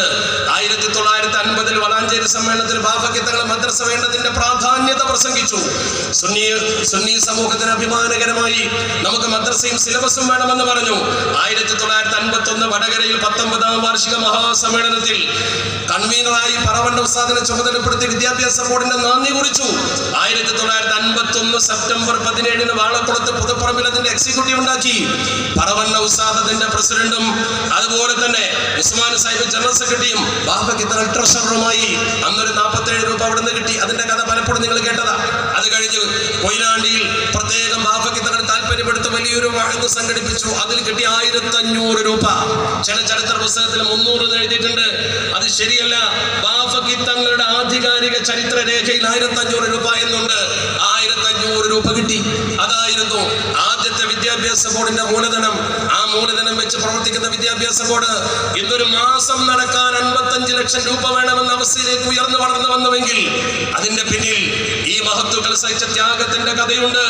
ജാമിയ നൂരിയ അറബി കോളേജ് എന്ന് പറയുന്ന ഈ മഹാപ്രസ്ഥാനം 1954 താനൂർ ഇസ്ലാഹുലും ഇതൊക്കെ ബാഫക്കിത്തങ്ങളുടെ കയ്യൊപ്പുള്ള സ്ഥാപനമാണ്. ജാമിയ പോലെ തന്നെ 954 ആ സ്ഥാപനം അഥവാ താനൂർ ഇസ്ലാഹുലും അറബി കോളേജ് സമത്തെ ഏറ്റെടുക്കുന്നത്. അന്ന് ബാഫക്കിത്തങ്ങൾ നിർദ്ദേശം വെച്ചു, ഓരോ കൊല്ലവും 500 രൂപ ഞാൻ തരും, 500 രൂപ എന്ന്. 1954 രേഖ പരിശോധിക്കുവാനാണ് ബാഫക്കിത്തങ്ങൾ തന്റെ പണം കൊണ്ട് ഓർഗനൈസർമാരെ വെച്ചു, തന്റെ പണം കൊണ്ട് സമത്തിന്റെ സ്ഥാപനത്തെ സഹായിച്ചു. 1948 താനൂരിൽ യത്തീംഖാന ഉണ്ടാക്കി. കോളറ ബാധിച്ച കാലത്ത് യത്തീംഖാന ഉണ്ടാക്കി. ഉസ്മാൻ സാഹിബിനെ മാനേജറാക്കി. ചരിത്രം പഠിച്ചു നോക്കൂ, ബാഫക്കിത്തങ്ങളാണ് അത് ചെയ്തത്. 970 സമത്വ കേരള ഇസ്ലാമിക വിദ്യാഭ്യാസ ബോർഡിന്റെ ഓഫീസ് ഉദ്ഘാടനം ചെയ്തത് പൂക്കോയത്തങ്ങൾ എന്ന് പറഞ്ഞില്ലേ, അധ്യക്ഷൻ ബാഫക്കിത്തങ്ങളായിരുന്നു. അത്ര വലിയ ആദരവ് മഹാപണ്ഡിതന്മാർ കൊടുത്ത 2 പേർ. സമത്വ കേരള ഇസ്ലാമിക വിദ്യാഭ്യാസ ബോർഡിന്റെ ഭരണഘടന പരിശോധിക്കാൻ ബാഫക്കിത്തങ്ങൾ സംവിധാനം ഉണ്ടാക്കിയത്. ആരാ പരിശോധിച്ചത്? അത് രജിസ്റ്റർ ചെയ്യാൻ വേണ്ടി ഭരണഘടന എഴുതിയപ്പോൾ ജസ്റ്റിസ് ഖാലിദിനെ കൊണ്ടുവന്നു. അതുപോലെ തന്നെ B പോക്കർ സാഹിബിനെ കൊണ്ടുവന്നു. ബാഫക്കിത്തങ്ങളും ഇരുന്നു. അവരാണ് ഭരണഘടന പരിശോധിച്ചത്. സമത്വയുടെ രേഖയിൽ കാണാം. ആ രീതിയിൽ ഉലമ ഉമറ ബന്ധത്തിന്റെ മനോഹരമായ സൃഷ്ടി. ജാമിയ നൂരിയ അറബി കോളേജിന്റെ സംസ്ഥാപനത്തിൽ ആദ്യ കാലഘട്ടത്തിൽ ചില പ്രശ്നങ്ങളൊക്കെ ഉണ്ടായപ്പോ നൂരിഷാ തങ്ങളെ കൊണ്ട് സംസാരിച്ച് ശംസുൽ ഉലമ വൈദഗ്ധ്യത്തോടു കൂടി സ്ഥാപനം സമത്വക്ക് വേണ്ടി നേടിയെടുക്കുമ്പോ അന്ന് ബഹുമാനപ്പെട്ട നൂരിഷാ തങ്ങൾ ഒരു കണ്ടീഷൻ വെച്ചിരുന്നു എന്ന് ചരിത്ര പുസ്തകത്തിൽ വായിച്ചിട്ടുണ്ട്. അദ്ദേഹം പറഞ്ഞു, അദ്ദേഹത്തെ പ്രസിഡന്റ് ആക്കുക. അന്ന് ശംസുൽ ഉലമ തിരിച്ചു പറഞ്ഞൊരു വാക്കുണ്ട്, അത് പഠിക്കണം നമ്മൾ. ശംസുൽ ഉലമ വിജിഗീഷുവായ ശംസുൽ ഉലമ പറഞ്ഞ വാക്കെന്താ? ബാഫക്കിത്തങ്ങളും പൂക്കോയത്തങ്ങളും ഇരിക്കെ കേരളത്തിലെ ജനങ്ങൾ മറ്റൊരാളെ പ്രസിഡന്റ് ആക്കാൻ സമ്മതിക്കുമെന്ന് എനിക്ക് തോന്നുന്നില്ല. അതൊരു ആത്മവിശ്വാസമാണ്, അതൊരു വാക്കാണ്. അത് ശംസുൽ ഉലമ നൂരി ഷാ തങ്ങളോട് പറഞ്ഞ വാക്കാണ്. നിങ്ങൾ ഓർക്കണം, അവരുടെയൊക്കെ മനസ്സിൽ ഈ കുടുംബത്തോടുള്ള മതിപ്പ്. CH ഹൈദ്രോസ് ഉസ്താദ് എഴുതിയ ഒരു വാചകം, അദ്ദേഹം എഴുതിയത് ലേഖനമുണ്ട്. കൂട്ടമൽ ഉസ്താദിന്റെ സ്മരണിക തുറക്കൂ, അതിൽ നിങ്ങൾക്ക് കാണാം. ചരിത്രം പഠിക്കുന്ന കുട്ടികളെന്നേ എനിക്ക് പറയാനുള്ളൂ.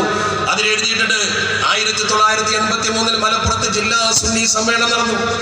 അതിന്റെ ഭാഗമായി കുറച്ച് പൈസ ബാക്കി വന്നു. ആ ബാക്കി വന്ന പൈസ കൊണ്ട് സ്ഥലം വാങ്ങാൻ തീരുമാനിച്ചു. അവിടെയാണ് ഇന്ന് സുന്നിമാൻ നിൽക്കുന്നത്. ആ സ്ഥലം ആരുടെ പേരിൽ രജിസ്റ്റർ ചെയ്യണമെന്ന വിഷയത്തിൽ തർക്കമുണ്ടായപ്പോൾ കൂട്ടമൽ ഉസ്താദ് എടുത്തിരുന്നു. കൂട്ടമൽ ഉസ്താദ് ഒറ്റ വാക്കേ പറഞ്ഞുള്ളൂ, പാണക്കാട് തങ്ങന്മാരില്ലാത്ത സമത്വയുമില്ല, സുന്നിയുമില്ല. പ്രശ്നം തീർന്നു. അത് രജിസ്റ്റർ ചെയ്ത കഥ പഠിച്ചു നോക്കൂ നിങ്ങൾ. ആ വാക്ക് പോലെ കൂട്ടമൽ ഉസ്താദിന്റെ വാക്കാണത്. പാണക്കാട്ടെ തങ്ങന്മാരില്ലാത്ത സമത്വയുമില്ല, സുന്നിയുമില്ല. മഹാനായ കൂട്ടമൽ ഉസ്താദിന്റെ വാക്ക്. ഞാൻ എന്റെ വകയല്ല പറയുന്നത്, ചരിത്രം നോക്കിയിട്ടുമാണ് പറയുന്നത്. മാത്രമല്ല ആ ആദരവ് തിരിച്ചിങ്ങോട്ടും കൊടുത്തു. ആദരവ് അങ്ങോട്ടും ഇങ്ങോട്ടും കൊടുത്തു. സയ്യിദുൽ ഉലമ പറഞ്ഞില്ലേ, അങ്ങോട്ടും ആദരിക്കുന്നു ഇങ്ങോട്ടും ആദരിക്കുന്നു. സമത്വയുടെ വാർഷികം, 85ാം വാർഷികം. നിങ്ങൾക്ക് ഓർമ്മയില്ലേ, കോരിയാട് അവിടെ ഒരു എക്സ്പോ നടത്തി. ആ എക്സ്പോ നടത്തിയതിൽ കാര്യമായി പങ്കുവഹിച്ചത് നമ്മുടെ പ്രിയപ്പെട്ട റഹ്മാൻ ഫൈസിയുടെ സ്ഥാപനമായ കാവനൂർ മജ്മഅയിലെ പ്രിയപ്പെട്ട പ്രവർത്തകരാണ്. എന്റെ സഹപ്രവർത്തകൻ CM കുട്ടി സഖാഫി അവിടെ ഉണ്ടായിരുന്നു. അദ്ദേഹം നേരിട്ട് കണ്ട ഒരു സംഭവം പറഞ്ഞു. ഞാൻ നേരിട്ട് കണ്ടിട്ടില്ല, ഞാൻ ആ സമയത്ത് അവിടെ ഇല്ല. എക്സ്പോ കാണാൻ വേണ്ടി സയ്യിദ് ഹൈദർ അലി ശിഹാബ് തങ്ങൾ വന്നു. അവിടെ നിരത്തി വെച്ച പഴയ സാധനങ്ങളൊക്കെ എടുത്ത് പരിശോധിച്ചു. അതിലൊരു മെതിയടി കണ്ടു. പറഞ്ഞു കൊടുത്തു, ഇത് കൂട്ടമൽ ഉസ്താദിന്റെ മെതിയടിയാണ്. ഇത് കൂട്ടമൽ ഉസ്താദ് കാലിൽ അണിഞ്ഞ മെതിയടിയാണ്. അത് കേട്ടപാടെ ഹൈദർ അലി ശിഹാബ് തങ്ങൾ അതിങ്ങോട്ട് എടുത്തിട്ട് നെഞ്ചത്ത് വെച്ചിട്ട് അത് ചുംബിച്ചിട്ട് കണ്ണിൽ നിന്ന് കണ്ണുനീർ തുള്ളികൾ കുറ്റിച്ചു. അത് നേരിട്ട് കണ്ടവരായ സ്പോയിലുണ്ട്. ഉസ്താദിനോടുള്ള ബഹുമാനമാണത്. ആ ആദരവ് തിരിച്ചങ്ങോട്ടും ഇങ്ങോട്ടും നോക്കണം നിങ്ങൾ. ഈ ഗുരുസ്നേഹം ബാപ്പ പഠിപ്പിച്ചു കൊടുത്തതാ, പൂക്കോയത്തങ്ങൾ പഠിപ്പിച്ചു കൊടുത്തതാ. ഒരിക്കൽ ശംസുൽ ഉലമ പാണക്കാട്ട് വന്നുത്രേ. ആ വീട്ടിൽ അവരൊക്കെ താമസിക്കുമ്പോൾ ഹൈദർ അലി ശിഹാബ് തങ്ങൾ ഈ സ്ഥാപനത്തിലെ വിദ്യാർത്ഥിയാണ്. ചരിത്ര പുസ്തകത്തിലുണ്ട്, ഈ സ്ഥാപനത്തിലെ വിദ്യാർത്ഥിയാണ്. അങ്ങനെ ബഹുമാനപ്പെട്ട ശൈഖുന വന്നു. അകത്ത് പോയിട്ട് ഉപ്പാനോട് പറഞ്ഞു, പൂക്കോയത്തങ്ങളോട് പറഞ്ഞു, EK വന്നിട്ടുണ്ട് എന്ന് പറഞ്ഞു. ഉപ്പ ദേഷ്യപ്പെട്ടു. EK വന്നു എന്ന് പറയേ. അങ്ങനെയാണ് പറയേണ്ടത്, ഉസ്താദല്ലേ. അവിടെ വെച്ച് പഠിപ്പിച്ചു. അതൊരു വാചകമാണ്. ചെറുപ്പക്കാരാകുമ്പോൾ അങ്ങനെയൊക്കെ ഉണ്ടാവുമല്ലോ. അദബ് പഠിപ്പിച്ചു. അങ്ങനെ പഠിപ്പിച്ച മക്കൾ ഈ സമൂഹത്തിന്റെ അദബിന്റെ നായകന്മാരായി. ഓർക്കണം നിങ്ങൾ, ബാഫഗീതങ്ങൾ പോലും ബഹുമാനിച്ചു എന്ന് പറയുമ്പോൾ ബാഫഗീതങ്ങൾക്ക് തിരിച്ചങ്ങോട്ടും ബഹുമാനം കൊടുത്തു. ആ ബഹുമാനവും ആദരവും സമൂഹം ശരിക്കും സമൂഹത്തിന്റെ മുമ്പിൽ വെച്ചു. അതാണ് നമ്മൾ പറയുന്നത്. ആ ബഹുമാനം കുറക്കുന്ന പണി പറയരുത്. ബാഫഗീതങ്ങളെ കുറിച്ച് പലരും പറയാറുണ്ട് ഒരു വാചകം. സമസ്ത കേരള ജംഇയ്യത്തുൽ ഉലമ MES-നെ കുറിച്ച് തീരുമാനമെടുത്തപ്പോൾ ബാഫഗീതങ്ങൾ അപ്പടി അംഗീകരിച്ച് രാജിവെച്ചു. ശരിയാണത്. എന്താ തർക്കം? സമത്ത പറഞ്ഞ ബാഫഗീതങ്ങൾ കേൾക്കൂലേ? എന്താ സംശയം? പക്ഷേ പറയുമ്പോൾ ശരിക്ക് പറയണം. ചരിത്രം ശരിക്ക് പറയണം. അതിനൊരു ഒളിയമ്പുണ്ട്. ആ ഒളിയമ്പ് നിങ്ങൾക്കറിയാമല്ലോ. സമത്ത പറഞ്ഞാൽ ബാഫഗീതങ്ങൾ കേട്ടിരുന്നു. എന്നാൽ നിങ്ങൾ മനസ്സിലാക്കേണ്ട ഒരു കാര്യമുണ്ട്. ആ MES-ന്റെ ജേണലിൽ അവരെഴുതിയ ലേഖനമാണ് പ്രശ്നം. ശരിക്ക് കേട്ടോളൂ, ചരിത്രം പഠിച്ചോളൂ, പരിശോധിച്ചോളൂ. 1970 സെപ്റ്റംബർ 25 ജേണലാണത്. 1970 September 25 journal. ആ ജേണലിലാണ് ഇസ്ലാമിക വിരുദ്ധമായ പരാമർശം എഴുതിയത്. 100% ഇസ്ലാമിക വിരുദ്ധം, ഒരു തർക്കമല്ല. നമ്മുടെ വിശ്വാസത്തിനെതിരെ 1970 ഒക്ടോബർ 27 ജാമിഅ മുഷാവറ. ആ മുഷാവറയിലേക്ക് സെപ്റ്റംബർ 25 ജേണലും കൊണ്ടാണ് ബാഫഗീതങ്ങൾ വരുന്നത്. ആ ജേണൽ വായിക്കുന്നത് ബാഫഗീതങ്ങളാ. ആ സദസ്സിനെ ബോധ്യപ്പെടുന്നത് ബാഫഗീതങ്ങളാ. ഇത് ഇസ്ലാമിക വിരുദ്ധമാണെന്ന് പറയുന്നത് ബാഫഗീതങ്ങളാ. തീരുമാനം എടുക്കണമെന്ന് പറയുന്നത് ബാഫഗീതങ്ങളാ. ഈ വിവരം എവിടെയുണ്ട്? 1970 നവംബർ 6 സുന്നി ടൈംസ് വായിക്കും. 1970 നവംബർ 6 സുന്നി ടൈംസിൽ അങ്ങനെ തന്നെ ഉണ്ട്. ബാഫഗീതങ്ങൾ ഈ ജേണൽ കൊണ്ടുവന്നു. മുഷാവറ മെമ്പർമാർക്ക് മുമ്പിൽ വായിച്ചു. അപ്പൊ സമത്വയെ കൊണ്ട് ഈ വിഷയം തെര്യപ്പെടുന്നത് ബാഫഗീതങ്ങളാ. എന്നിട്ടോ സമത്വക്കൊരു തീരുമാനമുണ്ട്. ആലോചിച്ചേ സമത്വ എന്തും തീരുമാനിക്കൂ, പഠിച്ചിട്ടേ സമത്വ തീരുമാനമെടുക്കൂ. സമത്വ കേരള ജംഇയ്യത്തുൽ ഉലമ അപ്പോൾ കാര്യമായ പ്രസ്താവനകളൊന്നും ഇറക്കിയില്ല. ഒരു പ്രതിഷേധം മാത്രം പാസാക്കിയിട്ട് 1970 ഡിസംബർ 19 നോക്കണം. ഒക്ടോബറിലെ മുഷാവറ കഴിഞ്ഞ് ഡിസംബർ 19 മുഷാവറ ചേരുന്നു ചേളാരിയിൽ. ആ യോഗത്തിൽ വെച്ച് തീരുമാനമെടുത്തു, അവരുമായി ബന്ധം പാടില്ല. ബാഫഗീതങ്ങൾ രാജിവെച്ചു. സംഭവം ശരി തന്നെയാണ്. പക്ഷെ വ്യക്തമായി പറഞ്ഞാൽ പ്രശ്നം തീരും. ഒളിയമ്പുകൾ വെച്ച് പറയേണ്ട കാര്യമില്ലല്ലോ. ഈ വിഷയം എവിടെയുണ്ട്? ചേളാനിലാണ് തീരുമാനമെടുത്തതെന്നും അങ്ങനെ ബാഫക്കിത്താൽ രാജിവെച്ചുവെന്നും 1970 ഡിസംബർ 25 സുന്നി ടൈംസിലുണ്ട്. ആ സുന്നി ടൈംസിന്റെ കോപ്പി കിട്ടുമല്ലോ, നിങ്ങൾക്ക് തരാം, അതിൽ പരിശോധിച്ചാൽ മതി. അതാണ് നമ്മൾ പഠിക്കേണ്ടത്. ഈ സ്ഥാപനത്തിൽ തറക്കല്ലിട്ട യോഗത്തിൽ അധ്യക്ഷത വഹിച്ചതും അവിടെ ഈ സ്ഥാപനത്തിലെ പ്രധാനപ്പെട്ട ഈ സംഗമത്തിന് നേതൃത്വം കൊടുത്തതും ഒക്കെ പഴയ കാലാലിമ്യങ്ങളാണ്. അന്ന് ഇതിൽ അധ്യക്ഷം വഹിക്കാൻ, മഹാസമ്മേളനത്തിൽ അധ്യക്ഷം വഹിക്കാൻ വന്നത് ഖായിദെ മില്ലത്ത് മുഹമ്മദ് ഇസ്മായിൽ സാഹിബ.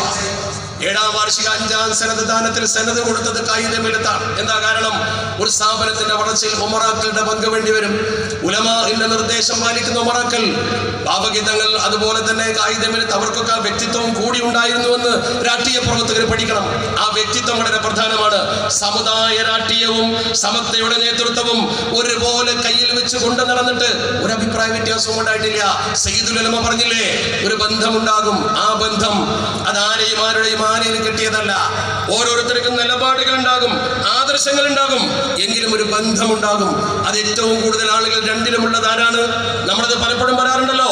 അതിൽ വിള്ളലുണ്ടാക്കാൻ ശ്രമിക്കരുത്. ആ വിള്ളലുണ്ടാക്കിയത് കൊണ്ടാണ് ഈ സ്ഥാപനത്തിൽ വെച്ച് പറഞ്ഞ 1973 SSF എന്ന് പറയുന്ന സുന്നി വിദ്യാർത്ഥി സംഘടനയുടെ പ്രസിഡന്റ് ഹൈദർ അലി ശിഹാബ് 1979 അദ്ദേഹം രാജിവെച്ചു. 6 കൊല്ലമേ ആ സ്ഥാനത്തിരുന്നുള്ളൂ. എന്തേ കാരണം? അദ്ദേഹം രാഷ്ട്രീയക്കാരനാണെന്ന് ആരോപണം വന്നു. ആ ആരോപണം ഇന്ന് ചില ആളുകളുടെ മനസ്സിലുള്ളത്, ഞാൻ ഉദ്ദേശിക്കുന്നത് ഈ വാട്സപ്പിൽ പോസ്റ്റ് ചെയ്യുന്ന ആളുകളെ കുറിച്ചാണ്, അല്ല നമ്മുടെ സഹപ്രവർത്തകരായ സംഘടനാ പ്രവർത്തകരെ കുറിച്ചല്ല. ദുർവ്യാഖ്യാനം ചെയ്യേണ്ട. ഇത് രണ്ടിനെയും തെറ്റിക്കാൻ വേണ്ടി 3ാം കക്ഷി പ്രവർത്തിക്കുന്നുണ്ട്. അവരാരാണെന്ന് നമുക്കറിയില്ല. അവർ ഇടുന്ന പോസ്റ്റുകളും മറ്റും വായിച്ചാൽ അത്ഭുതപ്പെട്ടു പോകും. ആ രീതിയിൽ അന്ന് നടന്ന പ്രവർത്തനങ്ങളെ കുറിച്ച് നമ്മൾ ഓർക്കേണ്ട ഏറ്റവും പ്രധാനപ്പെട്ട കാര്യം, അങ്ങനെ തമ്മിൽ അഭിപ്രായ വ്യത്യാസം ഉണ്ടാക്കിയ ഹൈദർ അലി ശിഹാബ് രാജിവെച്ചു. ആ 79 മുതൽ 89 വരെ കേരളത്തിലുണ്ടായ ഭിന്നവീക്ഷണം നിങ്ങൾക്കറിയാമല്ലോ. അവിടെ നിന്നൊക്കെ നമ്മൾ മാറി. ഇന്ന് നമ്മൾ ആ മാറ്റിത്തിരുത്തലും ചേരിതിരിവും കഴിഞ്ഞതിന് ശേഷം ഇന്ന് നമ്മൾ എവിടെ എത്തി? 1942 മദ്രസയായി നമുക്ക്. അത് ഈ കെട്ടുറപ്പിന്റെ ഫലമാണ്. ആകാശത്ത് പൊട്ടി വീണതല്ല. ഇതിനു വേണ്ടി അടികൊണ്ടവരും, ഇതിനു വേണ്ടി കേസ് നടത്തിയവരും, ഇതിനു വേണ്ടി പിടിച്ചു നിൽക്കാൻ ശ്രമിച്ചവരും, പണം കൊടുത്തവരും അധ്വാനിച്ചുണ്ടാക്കിയ മദ്രസകളാണ്. ഇന്ന് 1942 കേരളത്തിൽ മാത്രം 9363 മദ്രസ. 9363 മദ്രസ ഈ കേരളത്തിലുണ്ട്. 1456 ഇതര സംസ്ഥാനത്തുണ്ട്. അതുപോലെ ഔട്ട് ഓഫ് ഇന്ത്യ 123 ഉണ്ട്.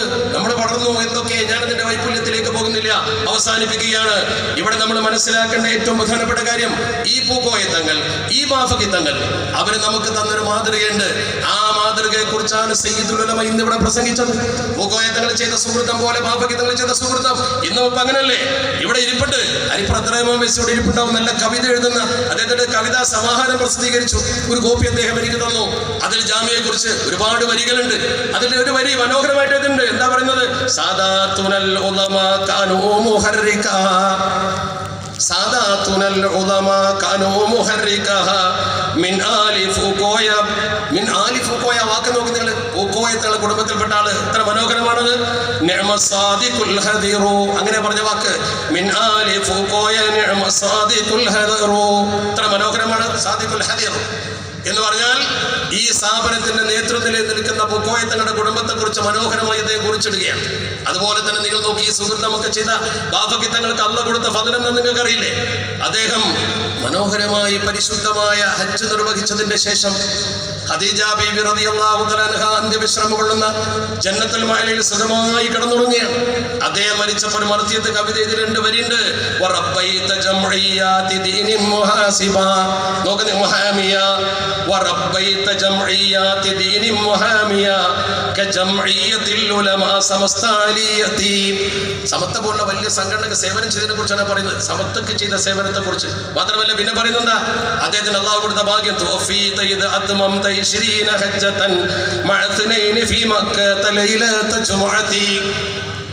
അദ്ദേഹം 22 ഹജ്ജ് ചെയ്ത വിഷയമാണ് പറയുന്നത്. 22 ഹജ്ജ്. എന്നിട്ട് അദ്ദേഹം മക്കയിൽ മരിച്ചു. സൗഭാഗ്യം നോക്കുന്ന ഒരു മനുഷ്യനെ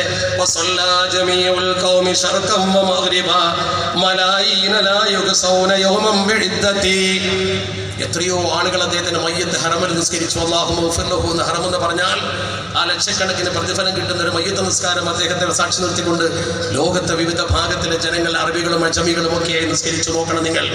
ആ രീതിയിൽ വലിയ വലിയ മഹത്തുക്കൾ തെർബിയത്ത് കൊടുത്ത സ്ഥാപനമാണ് ജാമിയ. ആ ജാമിയെ കുറിച്ച് ഇന്നത്തെ ഹിന്ദു പത്രത്തിൽ വേദനാജനകമായ വാർത്തന്റെ സമസ്ത കോളേജ് എന്ന് പറഞ്ഞിട്ട് അണ്ടർ ലെൻസ് സലഫി ടീച്ചിങ് എന്ന് പറഞ്ഞിട്ട് ആരുണ്ടാക്കിയത്? നമ്മൾ തന്നെ നമ്മളെ ആക്ഷേപിച്ചുകൊണ്ടുണ്ടാക്കിയതല്ലേ. ഞാൻ അതിനെ കുറിച്ച് കൂടുതൽ പറയുന്നില്ല. എത്രത്തോളം എന്ന് ചോദിച്ചാൽ ഹിന്ദു ദിനപത്രത്തിൽ ഫ്ലാഗ്ഷിപ്പ് ഇൻസ്റ്റിറ്റ്യൂട്ട് എന്നാണ് അവർ എഴുതിയത്. ഫ്ലാഗ്ഷിപ്പ് സമസ്തയുടെ ഫ്ലാഗ്ഷിപ്പ് ഇൻസ്റ്റിറ്റ്യൂട്ട് എന്നതിന്റെ അർത്ഥം സമസ്തയുടെ സുപ്രധാന സ്ഥാപനം.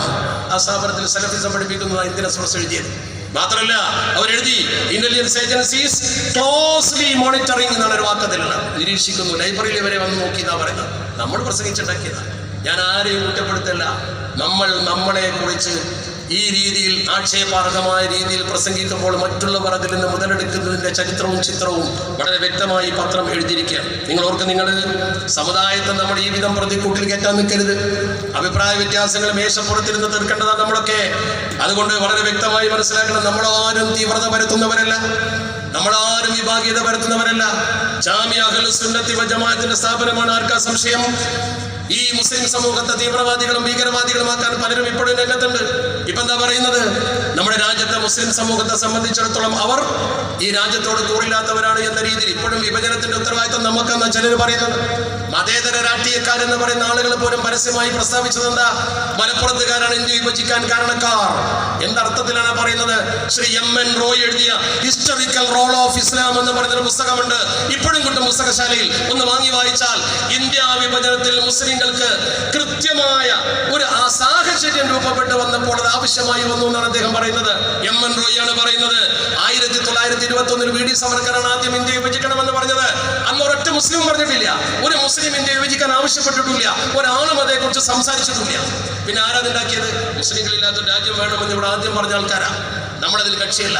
പിന്നീടുള്ള സാഹചര്യം അങ്ങനെയാകുമ്പോൾ ഗാന്ധിജി അംഗീകരിച്ചു, കോൺഗ്രസ് അംഗീകരിച്ചു, മൗണ്ട് ബാറ്റൻ അംഗീകരിച്ചു, എല്ലാവരും അംഗീകരിച്ചു തീർപ്പാക്കിയതാണ്.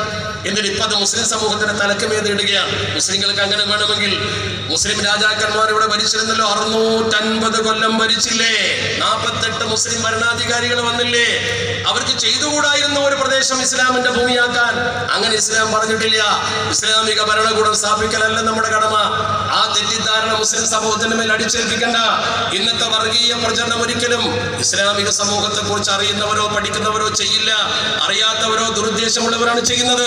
ബാബരി പള്ളിയുടെ കാലത്ത് ഇവിടെ ഒരു തീരുമാനമുണ്ടല്ലോ. പിന്നെന്തിനാ ഈ പള്ളിക്ക് മേൽ കട്ടുണ്ടാക്കാൻ നിൽക്കുന്നത്? ബാബരി പള്ളി വിഷയത്തിൽ ശ്രീ ഗുലാം മഹമ്മൂദ് ബനാത്തുവാല എഴുന്നേറ്റ് പറഞ്ഞു, ഇങ്ങനെ ആരാധനാലയത്തിന്റെ മേൽ തർക്കമുണ്ടായാൽ വലിയ അപകടം വരും. അതുകൊണ്ട് നമുക്കൊരു സൊല്യൂഷൻ കണ്ടെത്തണം. എന്താണ് സൊല്യൂഷൻ എന്ന് ചോദിച്ചപ്പോൾ അദ്ദേഹം ഒരു ബില്ലിലൂടെ നിർദ്ദേശിച്ചു. സ്വകാര്യമായി അദ്ദേഹം പറഞ്ഞു, നമുക്കൊരു കാര്യം ചെയ്യാം. 1947 ഓഗസ്റ്റ് 15 ഇന്ത്യ സ്വതന്ത്രമായല്ലോ. അന്ന് ഒരു ആരാധനാലയത്തിന്റെ സ്വഭാവം എന്താണോ അത് മാറ്റാൻ പാടില്ല എന്നുള്ള നിയമം വെച്ചാൽ മതി. That is cut off date. അങ്ങനെയാണ് 1991 നിയമം വന്നത്. An act to prohibit conversion of any place of worship. An act to prohibit, നിരോധിച്ചു. ഒരു സ്ഥലത്തിന്റെ സ്വഭാവം മാറ്റാൻ പാടില്ല. 1945 എന്തായാലും പറഞ്ഞത്? As it existed on 15th day of 1947. 15th day of 1947. 1945 അത് എന്താണോ അങ്ങനെ തന്നെ നിൽക്കണം. 1945 അത് പള്ളിയാണോ പള്ളി, അമ്പലാണോ അമ്പലം, ക്ഷേത്രമാണോ ക്ഷേത്രം, ഗുരുദ്വാരാണോ ഗുരുദ്വാര, ചർച്ചാണോ ചർച്ച, പിന്നെ വിടാൻ പാടില്ല. എന്നിട്ട് പിന്നെ എന്തിന് ഗ്യാൻവാപി പള്ളിക്ക് വേണ്ടി മുന്നോട്ട് ചാടിയത്? ഗ്യാൻവാപി പള്ളി പരിശോധിക്കാൻ പറഞ്ഞത്, അവിടെ അനുമതി കൊടുത്തത്, ഗ്യാൻവാപി പള്ളി ഉണ്ടാക്കിയതാണ് ഔറംഗസീബ്. ഞാൻ അവസാനിപ്പിക്കുകയാണ്. എന്റെ പ്രിയപ്പെട്ട സുഹൃത്തുക്കൾ പഠിക്കണം. ഔറംഗസീബ് ചക്രവർത്തിയാണ് ഗ്യാൻവാപി പള്ളി ഉണ്ടാക്കിയത്. ആ ഗ്യാൻവാപി പള്ളി ഉണ്ടാക്കുമ്പോൾ ചെറിയൊരു ക്ഷേത്രമുണ്ട്. അത് ഹിന്ദുക്കളുടെ പുണ്യഭൂമിയാണ്, തർക്കമൊന്നുമില്ല. അതാണ് വാരാണസി. ഹിന്ദുക്കളുടെ പുണ്യകേന്ദ്രമാണ്. അവിടെ സൗഹൃദത്തോടെ ഹിന്ദുക്കളും മുസ്ലിങ്ങളും ജീവിക്കുന്നുണ്ട്. അവിടെ ഒരു പള്ളി ഉണ്ടാക്കിയ പള്ളി ബാബർ ആ പള്ളി ഉണ്ടാക്കുന്ന സന്ദർഭം നോക്കൂ നിങ്ങൾ. ബാബറോടെ പള്ളി ഉണ്ടാക്കുന്ന സമയം, ബാബറല്ല, ബഹുമാന്യനായ ഔറംഗസീബ് ചക്രവർത്തി 1669 അന്ന് ചെറിയ ക്ഷേത്രമേ ഉള്ളൂ. ആ ക്ഷേത്രം പുതുക്കിയത് 1870 അഹല്യാബായ് ഹോൾക്കർ ഇൻഡോർ റാണി. ഒരു തർക്കമൊന്നും ഉണ്ടായിട്ടില്ല. പിന്നെ 320 കൊല്ലം ഒരു തർക്കം ഉണ്ടായിട്ടില്ല. ഒരു ചരിത്ര പുസ്തകത്തിലും കാണൂല. 1990 കാലഘട്ടം വരെ ഒരു തർക്കവും ഉണ്ടായത് ആർക്കും കാണാൻ പറ്റില്ല. 320 കൊല്ലം ഒരു തർക്കമല്ല. പിന്നെ ആരാ തർക്കം ഉണ്ടാക്കിയത്? ഇപ്പൊ ചില ആളുകൾ തർക്കം ഉണ്ടാക്കി. ഇപ്പൊ ചിലർ ചോദിക്കുന്ന ഒരു ചോദ്യം,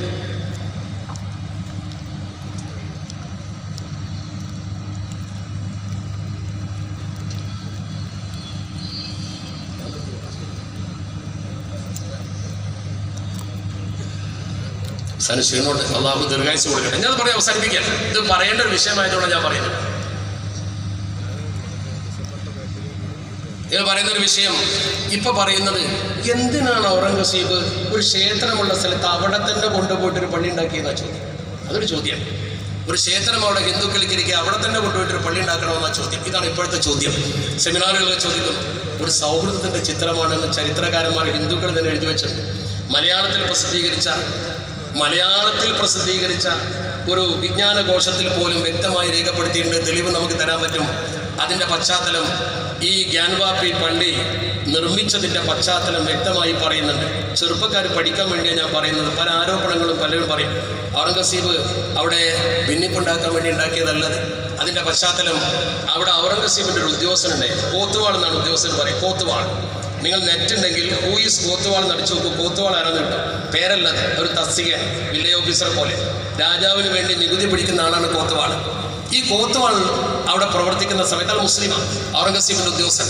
അവിടെ ഒരു വലിയ ബ്രാഹ്മണനുണ്ട്. ആ ബ്രാഹ്മണന് സുന്ദരിയായ മകളുണ്ട്. ആ മകളിൽ ഈ കോത്തുവാൾക്കൊരു കണ്ണുണ്ട്. ആ മകളെ പാട്ടിലാക്കാൻ വേണ്ടി ഇയാൾ ശ്രമിച്ചപ്പോൾ ഔറംഗസീബ് ചക്രവർത്തിയെ രഹസ്യമായി മുഖം കാണിച്ചിട്ട് ഈ ബ്രാഹ്മണൻ പറഞ്ഞു, പ്രഭു ഇങ്ങനൊരു പ്രശ്നം ഉണ്ട്, ഒന്ന് പരിഹരിച്ചു തരണമെന്ന് പറഞ്ഞു. ഔറംഗസീബ് വളരെ ബുദ്ധിമാനായ നല്ല സഹിഷ്ണുതയുള്ള ആളാണ്.